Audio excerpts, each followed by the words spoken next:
আমি টেল অফ স্ট্রিংসের সোনমার্গ। আর আজ হলো ওয়ার্ল্ড মিউজিক ডে। আবার আজ হলো আমাদের টেল অফ স্ট্রিংসের ফাউন্ডেশন ডে।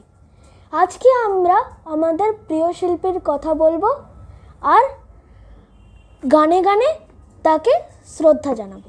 আমার প্রিয় শিল্পী হলো শ্যামল মিত্র। 50-60 দশকের সবচেয়ে জনপ্রিয় শিল্পী ছিলেন তিনি। তার শুরু করা চলচ্চিত্র অমানুষ ও আনন্দ আশ্রম। তিনি যেমন গায়ক ছিলেন, অন্যদিকে তিনি আবার একজন সুরকার ছিলেন। উত্তম কুমারের লিপে তার গাওয়া আমার স্বপ্নে দেখা রাজকন্যা থাকে আর আমি চেয়ে চেয়ে দেখি সারাদিন অমর সৃষ্টি। উত্তর 24 পরগনার নৈহাটিতে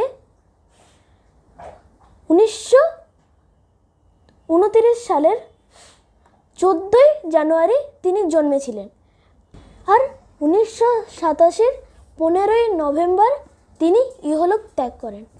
তাকে আমি শ্রদ্ধা জানিয়ে একটি গান করার চেষ্টা করছি। আমি চেয়ে চেয়ে দেখি সারাদিন